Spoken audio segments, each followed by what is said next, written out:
Hello folks, welcome to this first podcast of the Robin Hood podcasts, and I've chosen Robin Hood as he's an English icon.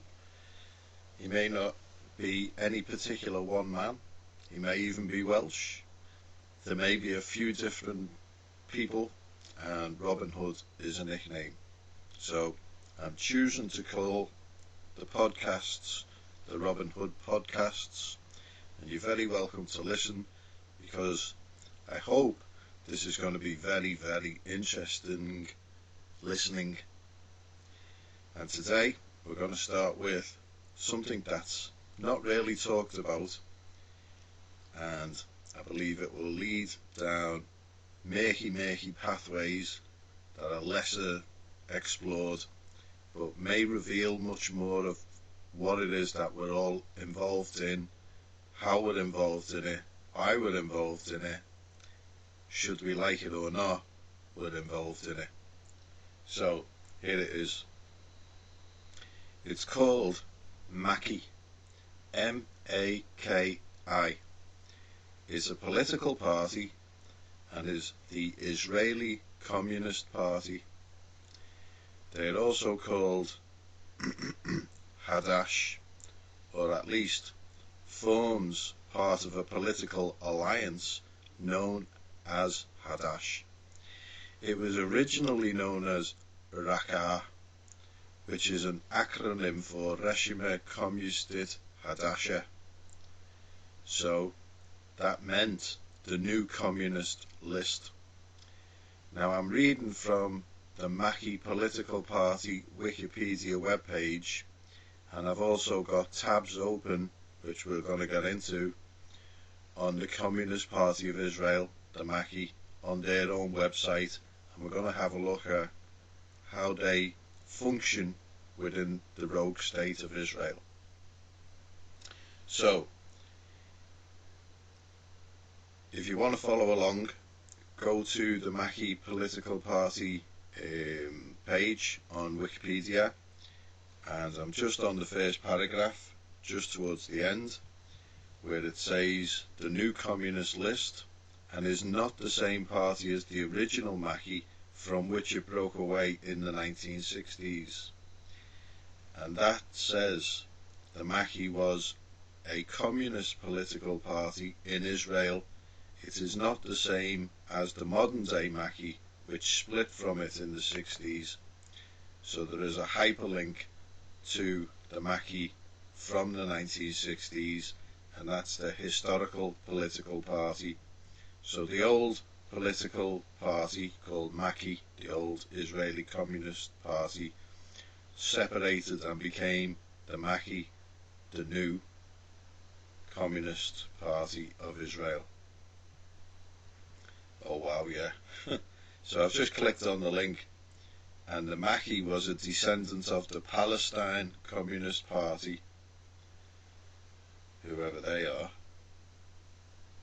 But all of the iconography and the propaganda artwork is very reminiscent of the USSR style artwork.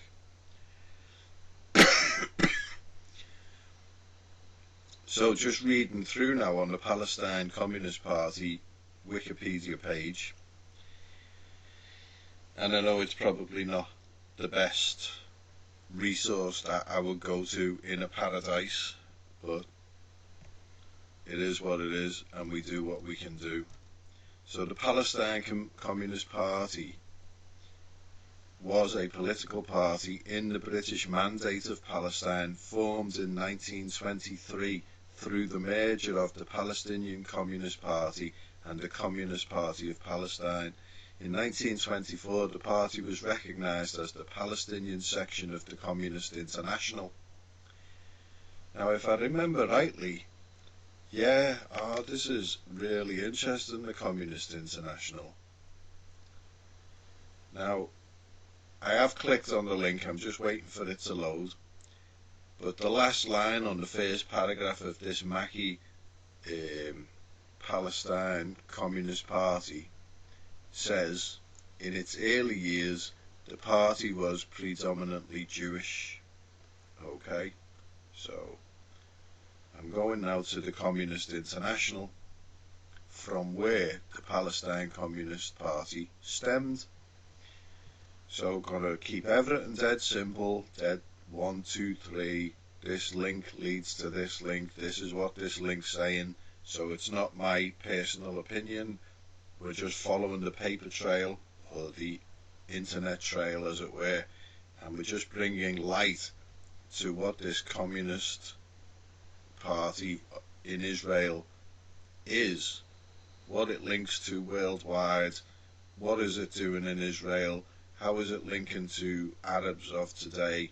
We're just going to dissect every single branch and twig and leaf and bud that this Israeli Communist Party has linked to its main trunk as a body in the politic. So, the Communist International, the Comintern, also known as the Third International of 1919 to 1943, was an international organisation that advocated world communism.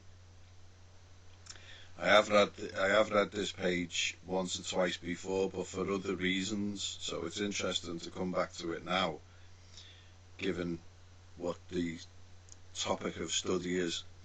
So, it was controlled by the Soviet Union. The Comintern resolved at its second Congress to struggle by all available means, including armed force, for the overthrow of the international bourgeoisie and the creation of an international Soviet Republic as a transition stage to the complete abolition of the state. The Comintern was preceded by the 1916 dissolution of the Second International. So I won't go into the Second International just yet. Let's see how we get on, because this page itself is very long and we've got a lot of study to do in this podcast. So the founder of the Communist International was Vladimir Lenin on the 2nd of March 1919 and dissolved on the 15th of May 1943. And it does say why it got dissolved, and it's very interesting why, because, well, we'll see. Hopefully we'll see. Because these pages get changed. Whenever I found that someone brings something to light, then the pages can get changed, but maybe this one hasn't, because I haven't heard anyone talk about the Communist International. Obviously, lots of people know about communism vying for world domination and the covert tactics that have been seen now with all of the communist leaders who are, put there to bring this quasi-communism in, where they're incrementally pushing communism, which, as one of the rabbis said, some call it communism, I call it Judaism, and the Jews having this long history of Judaizing, so we can see where the parallels are drawn. Now back to what it says. So the Comintern held 7 world congresses in Moscow between 1919 and 1935. During that period it also conducted 13 enlarged plenums of its governing executive committee, which had much the same function as the somewhat larger and more grandiose congresses. Joseph Stalin, leader of the Soviet Union, dissolved the Comintern in 1943. Here's the key point. To avoid antagonizing his allies in the latter years of World War II, the United States and the United Kingdom, it was succeeded by the 1947 Cominform. So I'll give you a little heads up on this. 2 people who I know who have links to this sort of Stalinist, Leninist, Marxist, communist, what would you say, ideology. So one is Piers Morgan, his wife's father. So Piers Morgan's father-in-law was the ambassador for UK in Moscow, I believe, and also President Trump's current wife, her father was very involved in the Communist Party, or the Communist ideology at least, when, as she comes from the former Soviet bloc. So Piers Morgan, fairly prominent journalist, always got a mouth, or things to say, this, that and the other. His wife's father is the ambassador in Moscow, and this is where these congresses are being held. So I don't know the timeline exactly for both Piers Morgan's father-in-law and Donald Trump's father-in-law, but the thing is that Stalin changed the name, as they always do. They put a different name on the office door, so it became the Cominform rather than the Communist International. But functionally, you can guarantee it's going to be operating as the same thing, and it's Leninism under the title and the Wikipedia page. So the difference, so the organisational history, the failure of the Second International. Differences between the revolutionary and the reformist wings of the workers' movement had been increasing for decades, but the outbreak of World War I was the catalyst for their separation. The Triple Alliance comprised two empires, while the Triple Entente was formed by three. Socialists had historically been anti-war and internationalist, fighting against what they perceived as militarist exploitation of the proletariat for bourgeois states. A majority of socialists voted in favour of resolutions for the Second International to call upon the international working class to resist war if it were declared. And just a caveat in there, this is what really scares the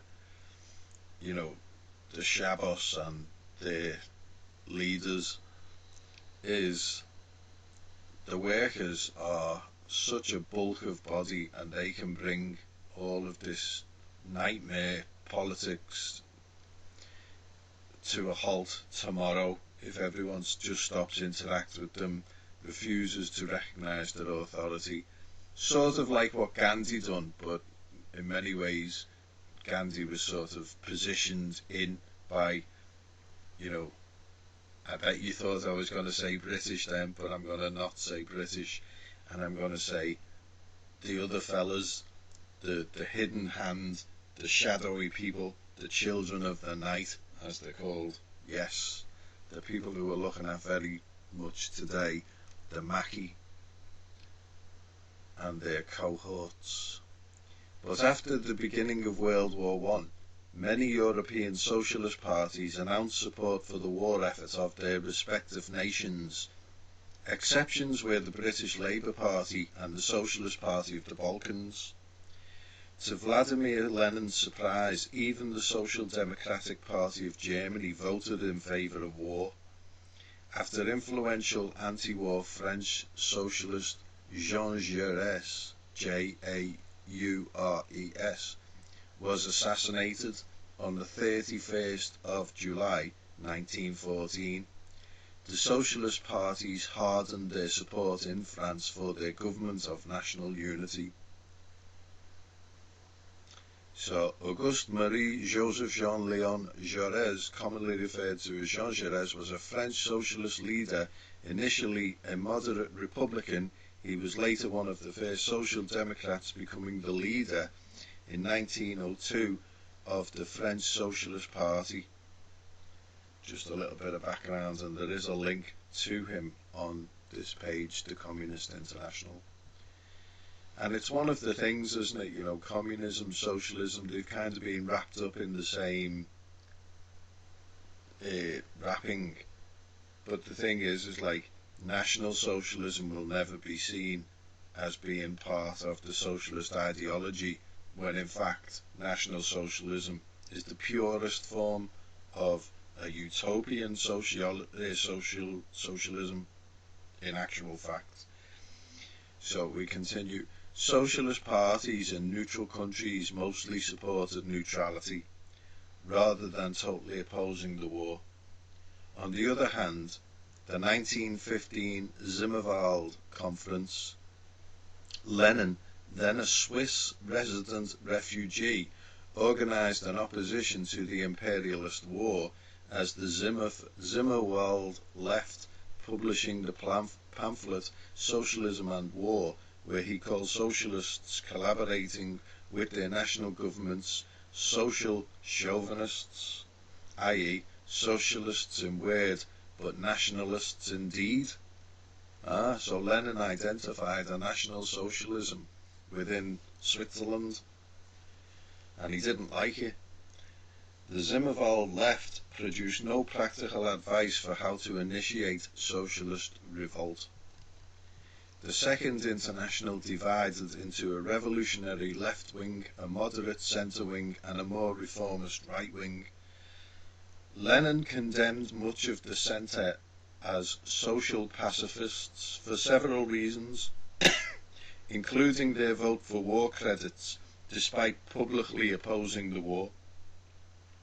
Lenin's term social pacifist aimed in particular at Ramsay MacDonald, leader of the Independent Labour Party in Britain, who opposed the war on grounds of pacifism but did not actively fight against it. So I would say that Ramsay MacDonald would have been, so he was the first Prime Minister of the United Kingdom who belonged to the Labour Party, leading minority Labour governments for 9 months in 1924, which isn't it when they collapsed because of their links to communism, and again between 1921 and 1931. From 1931 to 35 he headed a national government. That's Ramsay MacDonald, so that's fairly Scottish, that name. So he opposed the war on grounds of pacifism but did not actively fight against it. So, discredited by its apathy towards world events, the Second International dissolved in 1916.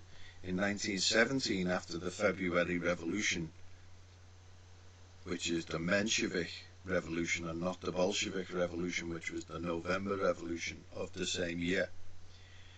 It was the February Revolution that overthrew the Romanov dynasty. Lenin published the April Thesis, which openly supported revolutionary defeatism, where the Bolsheviks hoped that Russia would lose the war so that they could quickly cause a socialist insurrection. And the war was the Russian Civil War, which went on to about 1925. So the April Thesis were a series of 10 directives issued by the Bolshevik leader Vladimir Lenin upon his return to Petrograd from his exile in Switzerland via Germany and Finland. These were mostly aimed at fellow Bolsheviks in Russia. So that's just the drop down. So if it was live and we had a live feed, we could ask people, should I read that now, or shall we look at it another time? But you can certainly go to that link from the Communist International Wikipedia page, and it's the April Thesis, THESES. I'm just going to look, see if it's listed. Yeah, it's listed. So there are 10 points, was it said? Yeah, 10 points. And basically it condemns the provisional government as bourgeois and urges no support for it, as the utter falsity of all its promises should be made clear. He condemns World War I as a predatory imperialist war and the revolutionary defensism of foreign social democrat parties calling for revolutionary defeatism. So number 2 asserts that Russia is passing from the first stage of the revolution, which, owing to the insufficient class consciousness and organisation of the proletariat placed power in the hands of the bourgeoisie, to its second stage, which must place power in the hands of the proletariat and the poorer sections of the peasants. 3. Recognises that the Bolsheviks are a minority in most of the Soviets against a bloc of all the petty bourgeois opportunist elements, from the social cadets and the socialist revolutionaries down to the organising committee, the Chikadayadze and the Tali, etc. I don't know what they are. So the Nicholas Semyonovich Chikadayadze, commonly known, was a Georgian politician. In the 1890s he promoted social democratic movements in Georgia, and he became a key figure in the Russian Revolution as the Menshevik president of the executive. And Tsereteli, also a Georgian politician, was a leading spokesman of the Social Democratic Party of Georgia and later Russian Social Democratic Labour Party during the era of Russian revolutions. So Stalin was also Georgian. So, and Steklov, there's no link for what Steklov is. So, who have yielded to the influence of the bourgeoisie and spread that influence among the proletariat. So, looking to gain favour, and that one saying that they recognise that the Bolsheviks are a minority, and Bolshevik means majority, Menshevik means minority. So the majority are the minority. 4. Calls for a parliamentary republic not to be established and calls this a retrograde step. He calls for a republic of Soviets, of workers, agricultural labourers and peasants, deputies throughout the country from top to bottom. So as usual, you know, they really know how to sell an ideology. So 5 calls for the abolition of police. Oh wow. 5 calls for the abolition of police, the army and the bureaucracy, and for the salaries of all officials, all of whom are elective and displaceable at any time, not to exceed the average wage of a competent worker. 6 calls for the weight of emphasis in the agrarian programme to be shifted to the Soviets of agricultural labourers, deputies, confiscation of all landed estates, and nationalisation of all lands in the country, the land to be disposed of by the local Soviets of agricultural labourers and peasant deputies, the organisation of separate Soviets of deputies of poor peasants, the setting up of a model farm on each of the large estates ranging in size from 100 to 300 desientines, according to local and other conditions and to the decisions of the local bodies. So I guess the desientines is like an area. So, and they all come under the control of the Soviets of agricultural labourers, deputies, and for the public account. So there's no public accounts, obviously, because we look straight away at the Holodomor and even whatever else has gone in the Soviet Union, because the West was kept out of the business of the Soviet Union when it became the Soviet Union. You know, it was completely closed off. So we know that there was a Holodomor, killed up to 16 million Ukrainians, but we don't really know of any similar collective farming practices that have turned into a genocide in Russia, and I'm sure there must have been, because this is how the emigres came about. Just a quick note is that Tsar Alexander II, he freed the serfs and gave them their own independent rights to land, so they were basically homesteaders or farmers, or call it what you will, not crop shearers basically, whereas they'd been more like a crop shearer before. Americans will probably understand a crop shearer better than perhaps a European would. but a crop sharer is like a serf, basically. Now, the collective farming practice took all the land back, basically, so the communists become technically their own sort of, I wouldn't say monarchy as such, because it's a despotic monarchy, whereas it's not a constitutional monarchy or an absolute monarchy.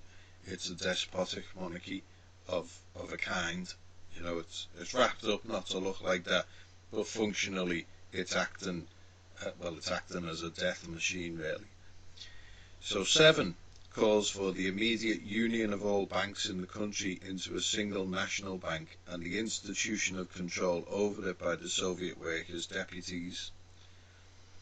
Well, if we look today at the British Board of Deputies, we see who the British Board of Deputies are, and we wonder if we can draw a parallel now with the Soviet of Workers' Deputies, because we're going to end up back in Israel.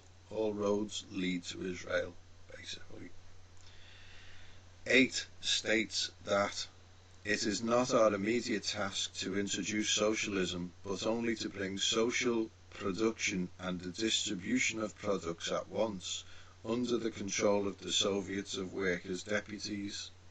So not under the workers' control, but under their deputies. So 9 lists party tasks as immediate convocation of a party congress, alteration of the party programme, mainly 1 on the question of imperialism and the imperialist war, 2 on our attitude towards the state and our demand for a commune state, amendment of our out-of-date minimum programme and change of the party's name. They love changing names. Lenin notes that instead of social democracy, whose official leaders throughout the world have betrayed socialism, well, that's a fair point, and deserted to the bourgeoisie, the defensists and the facilitating Kautskites. Let's have a look at what they are. Kautsky was a Czech Austrian philosopher, journalist and Marxist theoretician. Kautsky was one of the most authoritative promulgators of orthodox Marxism after the death of Friedrich Engels. Oh, so he's well up there then, isn't he? And I bet no one's heard of Kautsky. I haven't. And his name is Carl as well. Wow. Parents must have been like, well, we know we were calling this one after. Let's just see his early years. It doesn't say he's Jewish, actually. Oh, sorry, I take that back within a flash. Karl Kautsky was born in Prague of an artistic and middle-class Jewish family.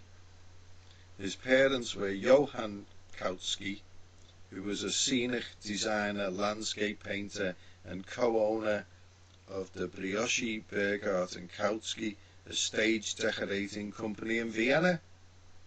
Well, they had a cameo in Mein Kampf. And Minna, an actress and writer. Oh goodness, that looks fierce. The family moved to Vienna when Kautsky was the age of 7. He studied history, philosophy and economics at the University of Vienna. Oh, how they suffer. From 1874 and became a member of the Social Democratic Party of Austria in 1875. In 1880 he joined a group of German socialists in Zurich who were supported financially by Karl Hochberg and who smuggled socialist material into Germany at the time of the anti-socialist laws from 1878 to 1890. Oh, and would you believe it? Karl Hochberg, who was paying the other Karl Kautsky and his socialists in inverted commas, to smuggle in this socialist rhetoric into the anti-socialist Germany, was a German socialist reformist writer, publisher and economist with a Jewish family background who acted under the pseudonyms of Dr. Ludwig Richter and R.F. Seifert In 1876 he became a member of the Social Democratic Workers' Party of Germany, and from 1877 to 1878 he was responsible for editing the Zukunft, the Future magazine.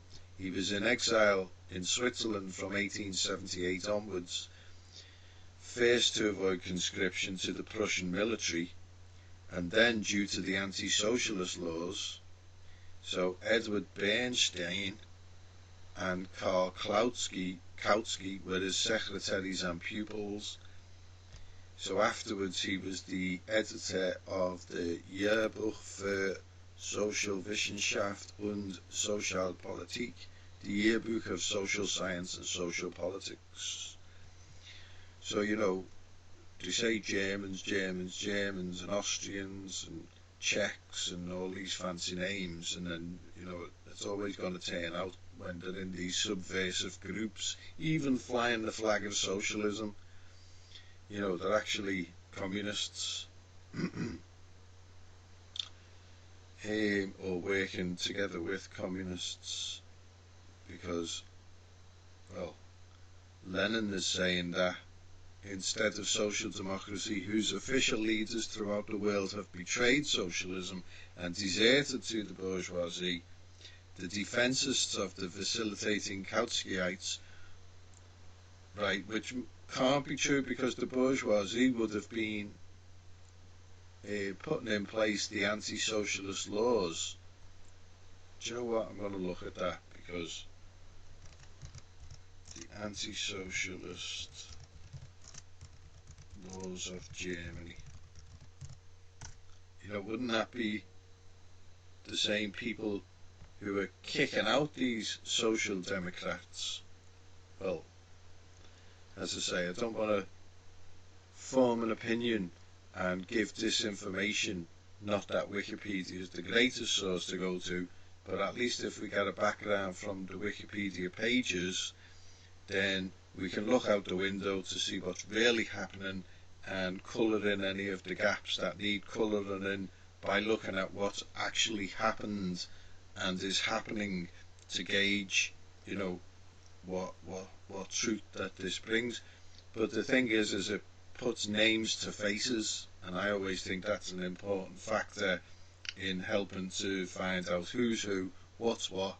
You know, you learn a lot of different people that are involved. We're talking about millions and millions, tens of millions of people, you know, so to dissect it with a fine tooth comb is laborious, monotonous, but it's definitely essential in my estimation. So I'm on the anti-socialist laws Wikipedia page, if you've got to that tab, and it says that is a law against the public danger of social democratic endeavours. Right, and Lenin is saying that these social democrats, bear in mind that he's in Switzerland with them, exiled, with a series of acts, the first of which was passed. Maybe Lenin, I don't know how it works, but let's just say that Lenin must have got the offer of the job, you know, to lead. I've got to look at Lenin now, haven't I? Vladimir Lenin. See when he went to Russia from Switzerland, you know, was he offered that job? Did they say, come over, Vlad, we've got a nice little job for you, because you can guarantee that nothing moves without the say-so of the rabbi in the synagogue. So the legislation gained widespread support after two failed attempts to assassinate Kaiser Wilhelm I of Germany by the radicals Max Hodel and Karl Nobiling. The laws were designed by Chancellor Otto von Bismarck with the goal of reversing the growing strength of the SPD, Social Democratic Party, named SAP at the time, which was blamed for inspiring the assassins. However, the laws caused the socialist movement to strengthen at times. This resulted in Bismarck dropping the laws, and that I guess is 1890, and changing his coalition, eventually becoming an ally of his former enemies, the Catholic Centre Party, which appealed to Catholic workers who opposed socialism.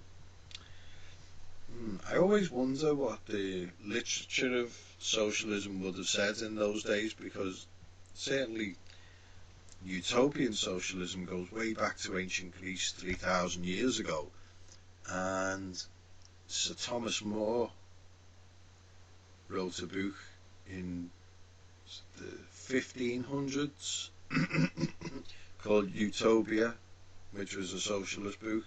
So it's not a new theory, although the likes of Robert Owen would be your modern utopian socialist. And he was, of course, ran out of Britain, America, Wales. He was ran out of everywhere, because his style of socialism is a workable style. Not like these bourgeoisie type socialisms of Lenin, Stalin, Marx, Kautsky, this Jewish socialism, or puts them on top and everyone else in a Holodomor situation, because that's what happens, So Lenin isn't his name anyway. It's Vladimir Ilyich Ulyanov, better known by his alias Lenin, was a Russian revolutionary politician and political theorist. He served as the first and founding head of government of Soviet Russia. So there's the job that I'm saying that he'd come back from. Well, I'm saying come back. I don't know whether he left.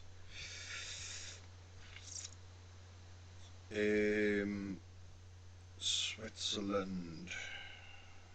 Control F.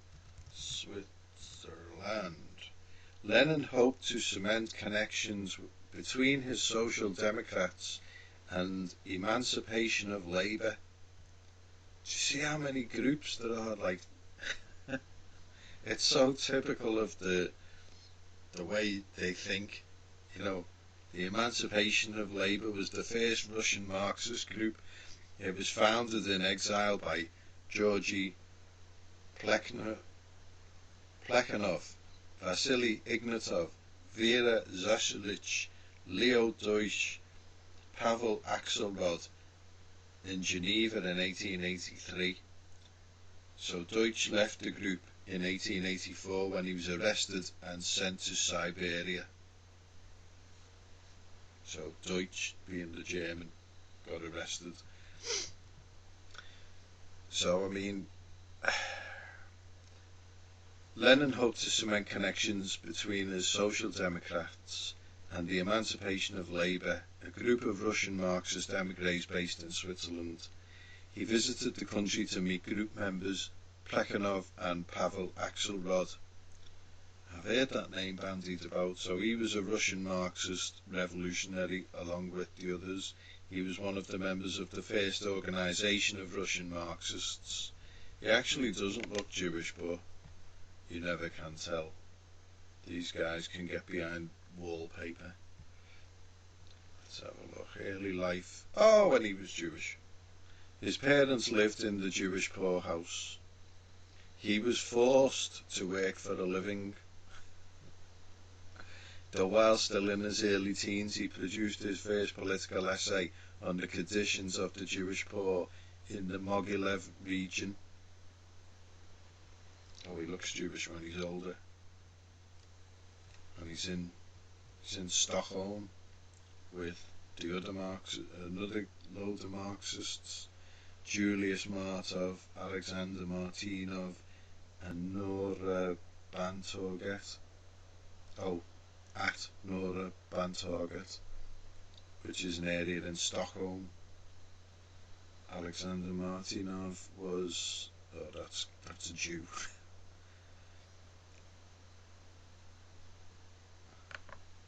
Let me check. And Julius Martov, he was a Menshevik.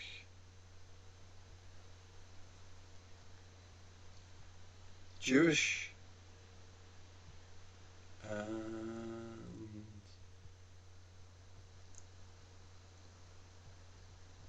doesn't say whether Martynov is Jewish, but the Markov one was Jewish.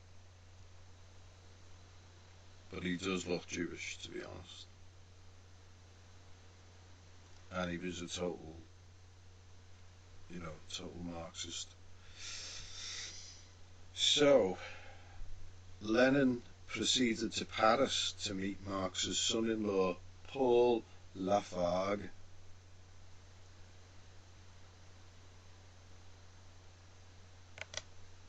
Is he an actual Jew? Paul Lafargue was a French revolutionary Marxist socialist. So a Marxist socialist. So there's the first instance we've seen on Wikipedia. We've been through about 10 tabs, and now it's the first time we see it referred to as Marxist socialism. And we've got to go to the likes of Karl Marx's son-in-law before we can find that it's actually termed as a singular idea. He married Marx's second daughter, Laura. Oh God, I wonder what that looked like.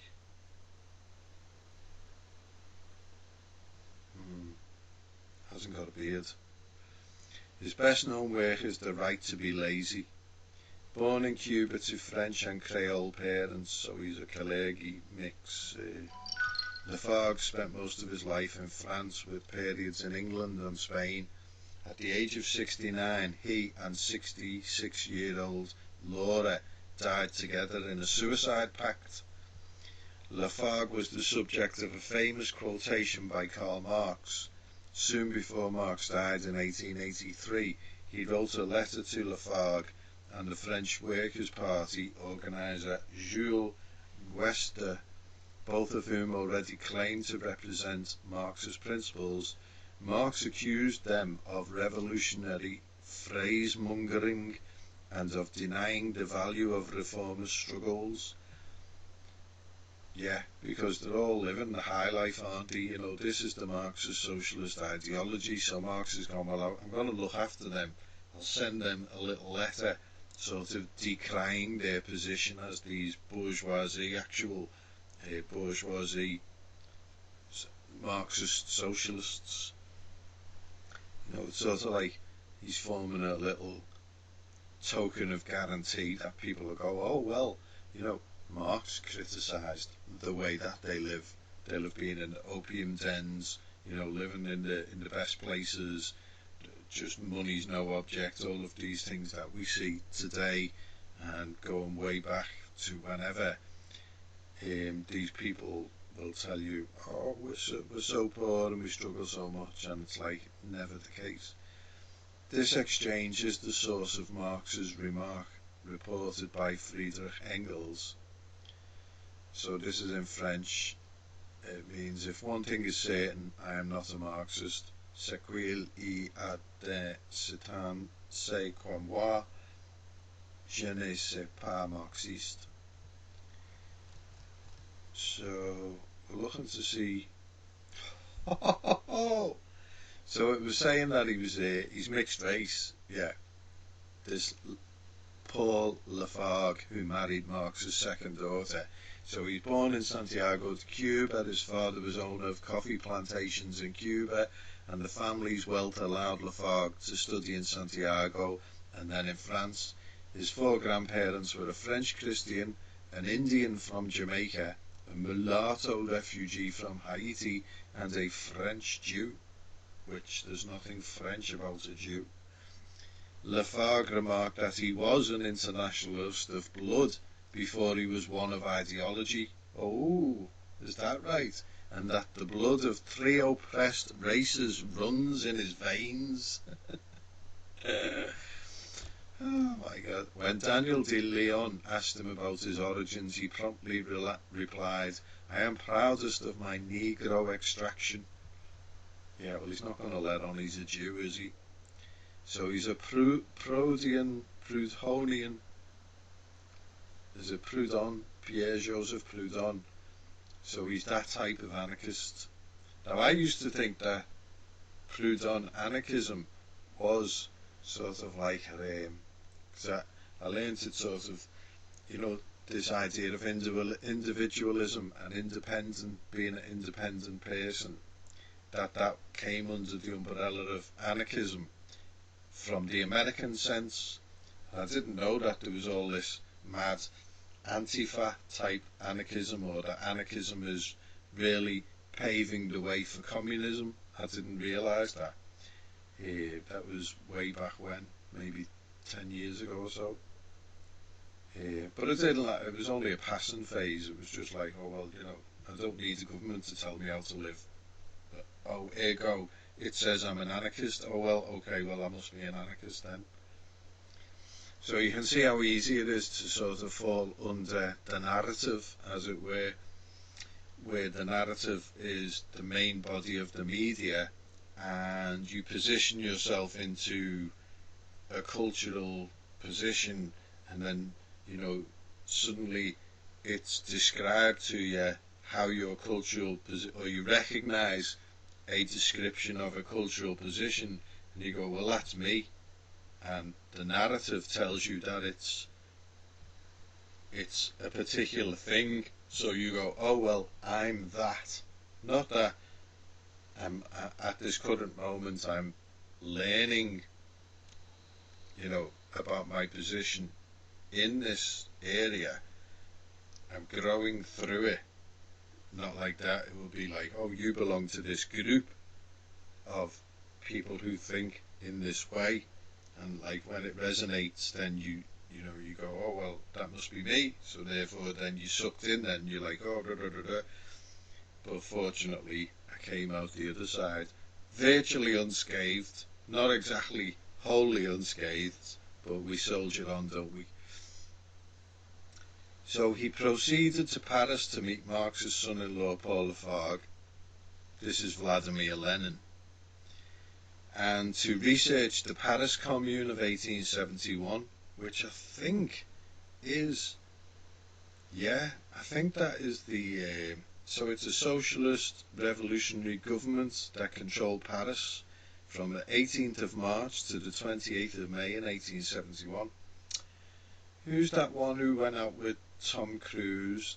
Nicole Kidman. I think one of the films that she was in was sort of based in and around that Paris Commune, wasn't it? Is it Moulin Rouge? Not Moulin Rouge, it's whatever one that she's in, but it's in Paris anyway. I think that's that Paris Commune. You just know it's all going to be Jewish debauchery. It's going to be like a little Weimar, whatever. So Lenin was financed by his mother, and he stayed in a Swiss health spa before travelling to Berlin, where he studied for 6 weeks at the Staatsbibliothek. So bibliothek meaning library, and the Staat will be the state. Yeah, the Berlin State Library. So that's where Lenin, funded by his mother, after staying at the Swiss health spa and travelling to Berlin, and then he met the Marxist activist Wilhelm Liebknecht. Oh God, I'm saying that just I'm clicking on the drop down and the faces come up. Let me guess of which denomination or persuasion that he belongs to.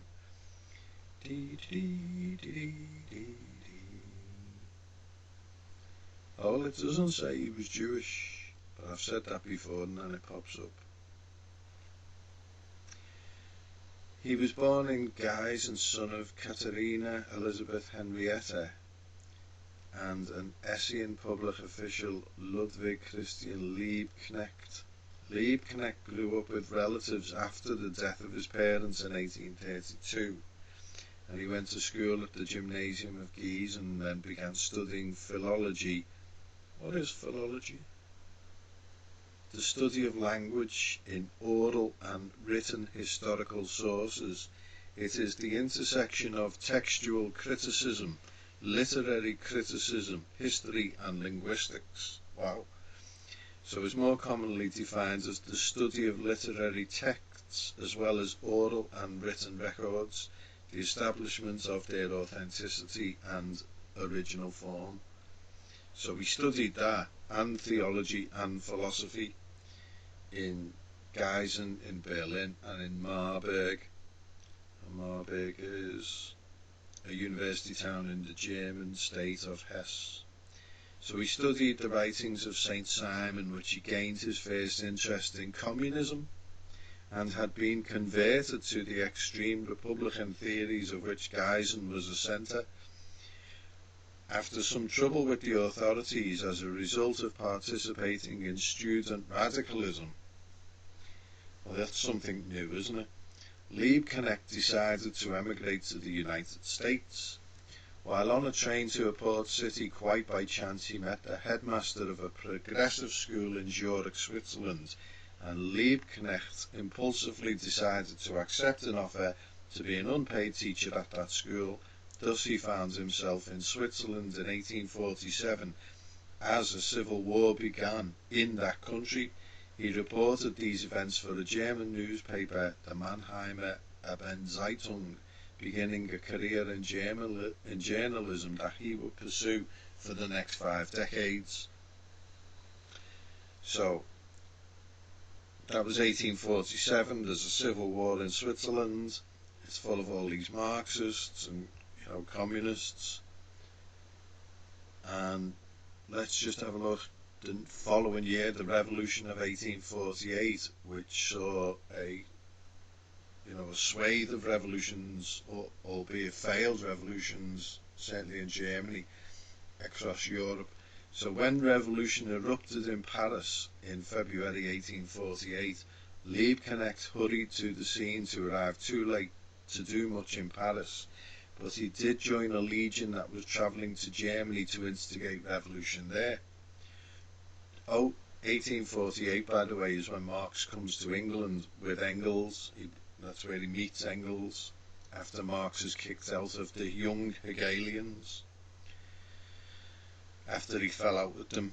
Bear in mind that Marxist dialectic is a 180 from the Hegelian dialectic. So on the eve of, during that poorly planned expedition, he was arrested in Baden and charged with treason. On the eve of his trial, revolution erupted once more and a mob secured his release. He then became a member of the Badische Volkswehr and an adjutant of Gustav von Struve. He was a German surgeon, politician, lawyer and publicist, and a revolutionary during the German Revolution in Baden, Germany. And he spent over a decade in the United States.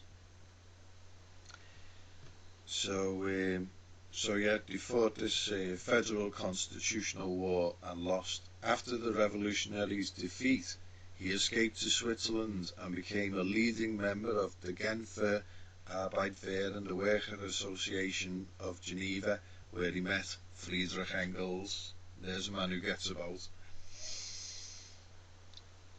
So, in 1850, Liebknecht was arrested for his initiatives to unite Switzerland's German workers' associations and was banished from Switzerland. With few options available, no countries left to go to. Like many veterans of the recent failed revolution, he relocated to exile in London, where he stayed from 1850 to 1862. There he became a member of the Communist League. During these years, he developed a lifelong friendship and collaboration with Karl Marx. So in London at the time, so we're looking at 1850, and we've got Lionel de Rothschild had just around that time had become the MP for London, City of London and Westminster. And there's a grisly looking fella if ever you've seen one. And obviously born into a poor Rothschild family, he was lucky and just happened to manage to own a world banking empire that has been the bane of humanity ever since. He was a prominent Rothschild, and he married the son of his cousin Nathan, and Nathan's wife Hannah Cohen. So both of his parents were Jewish, and he was born in London. Now, he was a banker. Now, he was in Parliament from 1847. So Rothschild gets into London as an MP to be first elected into the House of Commons as one of 4 members of the Parliament for the City of London. And because Jews were still at that point barred from sitting in the chamber due to the Christian oath, they changed the laws to accommodate with the Jewish Disabilities Bill, the Jews Relief Act. So he's gone into Parliament in 1847, and then there's revolutions all over Europe in 1848. This is Lionel de Rothschild.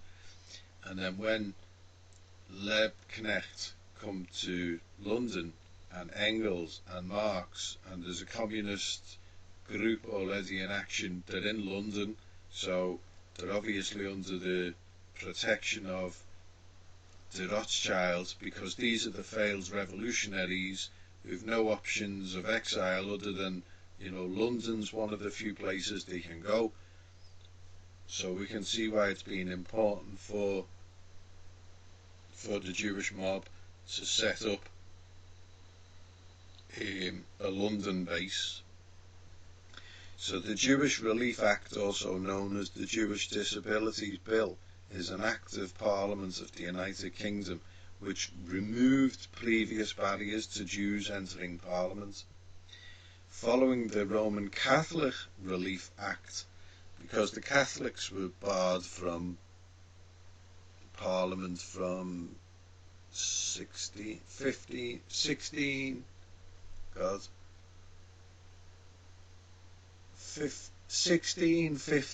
think is the year they were banned. So that's 1650 to 1829. But they weren't allowed into the upper house, the House of Lords, which would be the American State Senate. They weren't allowed in there until, or at least the Roman Catholic priests were not allowed to be a Lord in the House of Lords until 2012. So actually the Jews have done better than the Catholics. But they've piggybacked that the Roman Catholics have had a relief in 1829. And in 1830 there was an unsuccessful attempt to allow Jews to sit in Parliament. And I think that's when Lionel de Rothschild first got voted in. So the 1858 measure was the result of a long process which began with a bill introduced by the Whig leader Lord John Russell, who was a liberal statesman and who served as Prime Minister from 1846 to 1852 and again from 1865 to 1866. And he done that following his nibs Lionel de Rothschild getting into the City of London constituency in 1847. Rothschild could not take the seat without taking the Christian oath of office, and the bill was supported by the future Conservative Prime Minister Benjamin Disraeli, but not by his party. So we've got a Jew who's converted to Christianity putting his hand up saying, well, I'm in favour of a Jewish Disabilities Bill, a Jewish Relief Act, so that my mate can get in, because he's a Jew as well, although not converted to Christianity. In 1848 the bill was approved by the House of Commons but was twice rejected by the House of Lords, as was a new bill in 1851. In 1852 general election, Rothschild was again elected, but the next year the bill was again defeated in the upper house. Finally, in 1858, the House of Lords agreed to a proposal to allow each house to decide its own oath, so they've changed the law. The bill allowed any person professing the Jewish religion, so any communist, any liberal, anything you like of their persuasion, counter to the Christian faith. So the bill allows any person professing the Jewish religion to omit the words, "and I make this declaration upon the true faith of a Christian in their oaths, but explicitly did not extend to allowing Jews to various high offices. Whereas Boris Johnson today, who is Jewish, he's the Prime Minister. Benjamin Disraeli, who is Jewish in blood rather than overtly Jewish by faith, because crypto-Judaism, he would be classed as a crypto-Jew. You know, look at what he's doing now. He's favouring the Jew over the party he belongs to in order to change the laws of England to accommodate for the Jew, so that all of these revolutions can be funded all over Europe, and in the event of failure they've got safe haven in London. Right, so there's a distinct link now between Lionel de Rothschild coming to power, because he hasn't stopped the communist parties in London, has he? You know, it's not like he's rallying the call to close down. This Wilhelm Liebknecht and other failed revolutionary Torags coming in. So we return to Germany from 1864. This is back to Liebknecht. He worked for the magazine Der Social Democrat. What's the ruling party of Germany now is called the Christian Social Democrats, isn't it? So Christian really hasn't got a connotation of blood, unlike, for example, a right of return for a Jew to Israel doesn't necessarily have to be, in fact can't be a Jewish convert to the religion, but has to carry Jewish blood. See the dichotomy there between Judaism and Christianity when it comes to right of return. I don't even know if a Catholic Christian country has a right of return, actually. That'd be interesting to find out. Is that like a Jewish privilege? Return to Germany from 1864 to 1865. Liebknecht worked for the magazine Der Social Democrat, published by Jean-Baptiste von Schweitzer, who was a German politician and a dramatic poet and playwright. However, Liebknecht soon found himself in disagreement with the paper's friendly position towards Prussia and its new minister-president Otto von Bismarck. So, Liebknecht quit the editorial staff and was forced to leave the ADAV due to pressure from Schweitzer. After being evicted from Berlin by government authorities, Liebknecht moved to Leipzig, which is one of the arts and culture centres of Germany, where he met August Bebel, and I'll have a look at him, just let it load, with whom he founded the Saxons People's Party in 1867 and the Social Democratic Workers' Party of Germany in 1869 in Eisenach. And Eisenach is a town in Thuringia in Germany. During these years he was elected to the national legislature, where he conducted a determined but futile opposition to Bismarck's policies. So this is a guy who's been in London with the communist group after being a failed revolutionary, returned back to Germany, joined a newspaper then, you know, trying to control the narrative, fell out with the editor who's pro-Prussian, and now he's elected into the national legislature, where he's conducted a determined but futile opposition to Bismarck's policies. So I think it's fairly true to say that Bismarck's policies on the whole of it were pretty sound. So Liebknecht was also the editor of the party newspaper Die Volksstadt, the People's State. So when the Franco-Prussian War began in 1870, Liebknecht used his newspaper to agitate against the war, calling on working men on both sides of the border to unite in overthrowing the ruling class. As a result, he and Bebel were arrested and charged with treason. it's worth noting that Liebknecht opposed the war regardless of which side started it. His call for a revolutionary opposition to the war directly contradicts what his party, the SPD, would do in 1914 when World War I began, as at that time, with Liebknecht long dead, his successors opted to back the German cause in the war. So we go to the section on the treason trial. In 1872, both Liebknecht and Bebel were convicted and sentenced to 2 years at the Festungshaft, the imprisonment in a fortress. This was one of 16 times that Liebknecht's politics resulted in his conviction and incarceration. Now, after he's got out of the fortress, he's been re-elected to the Reichstag in 1874, and he played a key role in the merger of the SDAP and Lassalle's ADAV, which he was booted out of, into the Socialist Workers' Party of Germany. The SAPD in Gotha, which is the 5th largest city in Thuringia.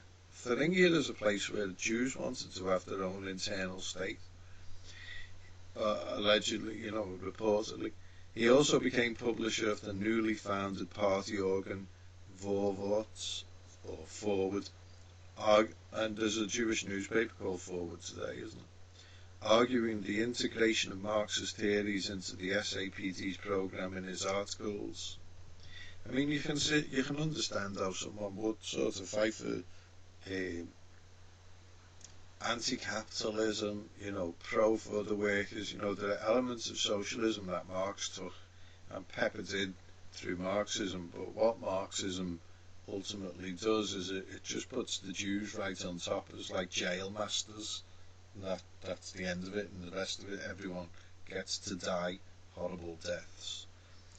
From 1878 to 1890, the German government outlawed Liebknecht's party, but the terms of the law allowed the party to participate in elections and its elected delegates to participate in the Reichstag.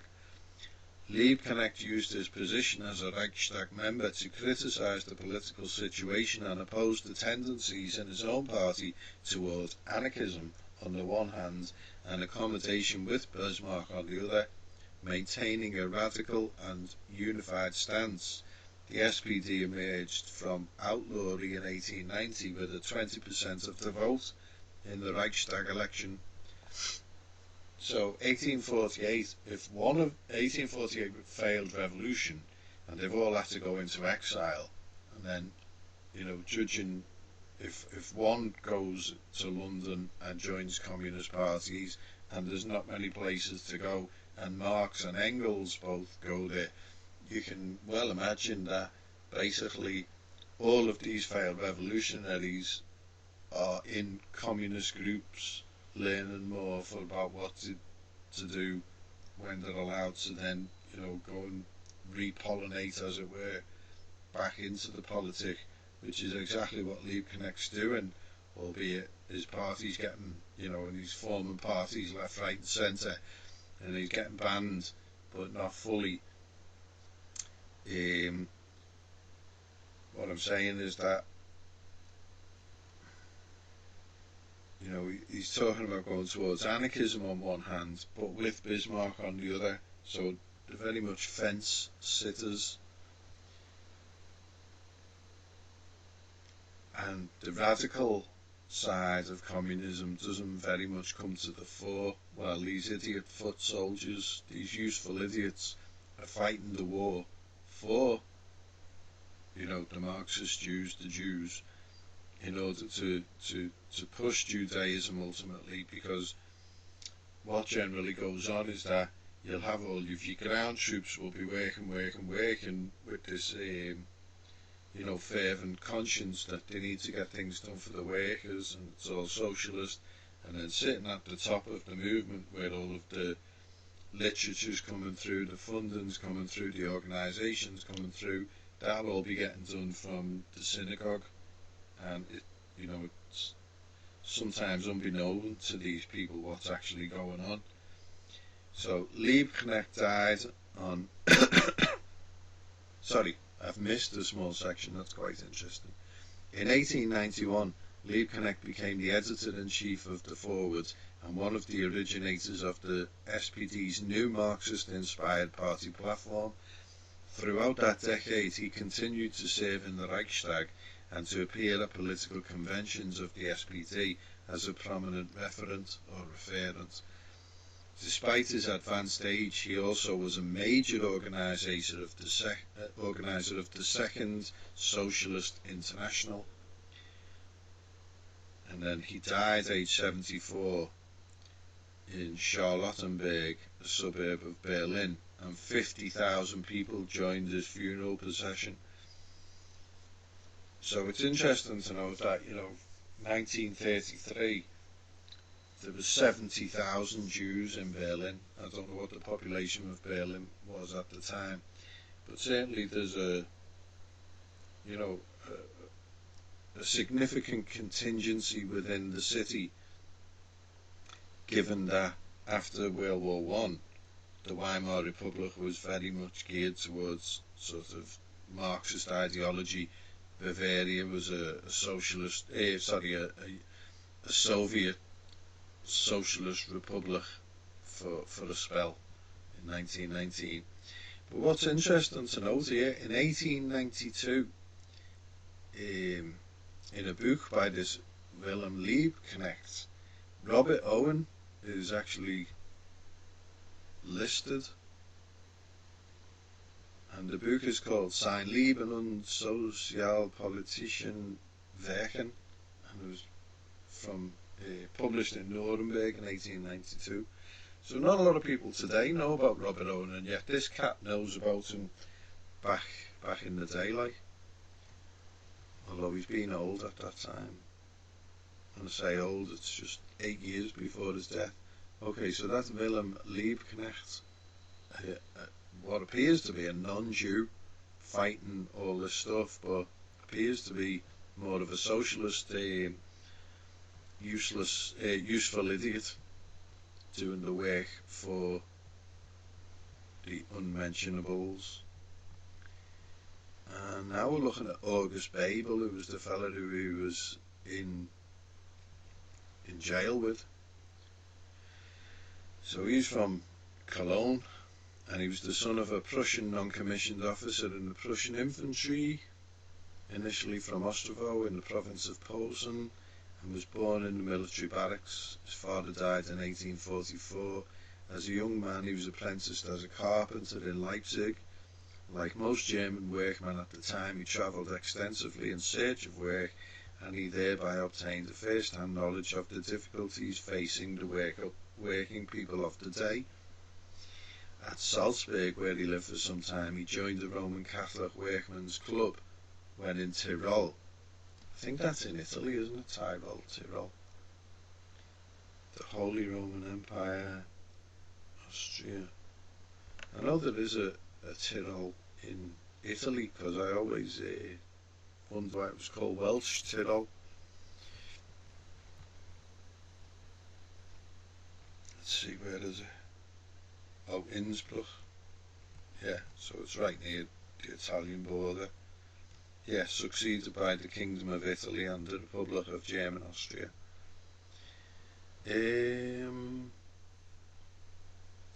So, Tyrol. In 1859 he volunteered for service in the war against Italy, but was rejected, and in his own country he was rejected likewise as a physically unfit for the army. In 1860 he settled in Leipzig as a master turner, making horn buttons. He joined various labour organisations. Although initially an opponent of socialism, Bebel gradually was won over to socialist ideas through pamphlets of Ferdinand Lassalle, which popularised the ideas of Karl Marx. In 1865 he came under the influence of Wilhelm Liebknecht and was thereafter committed fully to the socialist cause. In 1866 he joined the First International, the Communist First International, which was known as the International Working Men's Association. So we've gone from the Maki in Israel to the Third International, which Stalin put the kibosh on to become the Comintern.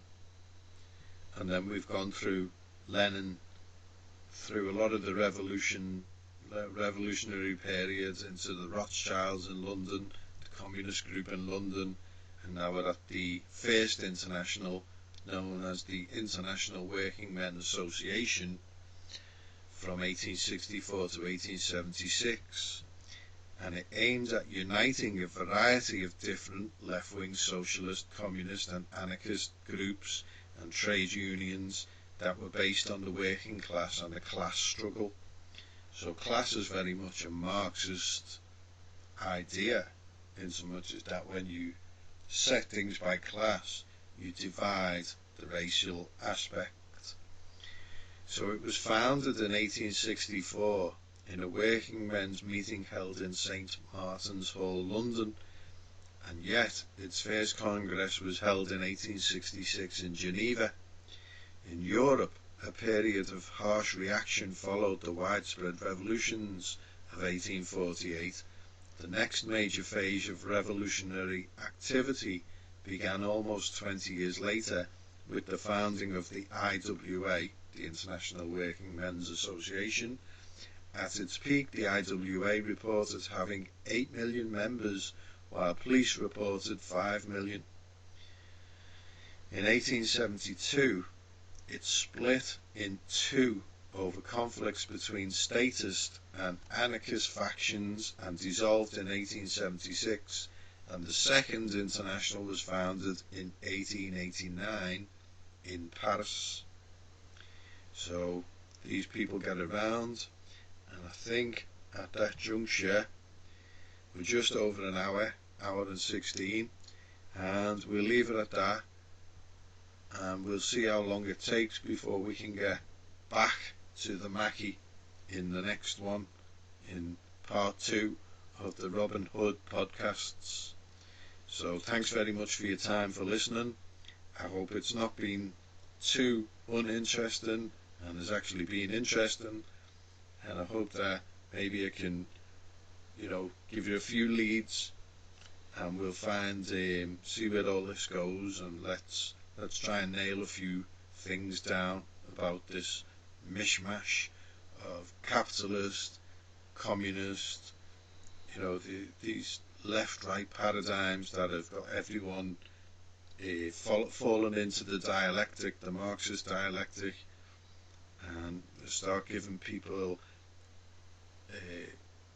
names to faces, faces to places, places to these committees, conventions, all these ideologies that pop up. So really fusing it all together into a nice fabric, a weaved fabric of pattern, so that we can draw from there then where we are today, why we're in this melee. We can start looking at the mindset of the people who are leading these organisations from behind the scenes, and see, how do they move in their thoughts? How do they sort of spring the likes of the coronavirus, what the mad cow disease, was it the chicken flu, the swine fever, what was the thing before the racism, the BLM, all of these divisive tactics that they're always using to split, so that the people can never all actually be formed as one social unit, within their own country, moving forward together, looking optimistically for a great future, working together, farming together, creating wealth, creating abundance, making life luxurious, plentiful and beautiful, this sense of artistic beauty, a stylized life defined by a design that comes from within the people's consciousness as a collective, and a collective in a sense is that they are bound by blood. As one of them said, was it the Markov, was it? One of the ones who we were talking about there, he was mixed. He was married to Laura Marx, Marx's second daughter. His name just escapes me. Paul Lafargue, That was the fella. You know, as he said, he's bound by these things by blood before ideology. Well, there's the answer, isn't it? Okay, so he's mixed. Well, not everyone's mixed. So if that's his stance, and he's proud of his Negro thing, because obviously he doesn't want to expound on his Jewish thing, because the Jews ran the slave trade, didn't he? That's how he came to have, you know, Africans would be in Africa if it hadn't have been for the Jews running the slave trade. All the Jewish ships were all Jewish owned, all the slave ships. So we're just bringing a few chickens home to roost here, and just doing a little area of study there that's lesser found on the internet. In my experience, I've been doing this about 12 years now, full time. Not looking to be stopping anytime soon, not without hazard. And yeah, let's look forward to the next podcast. Thanks very much, folks. Look after yourselves and enjoy the rest of your day. Take care. Bye.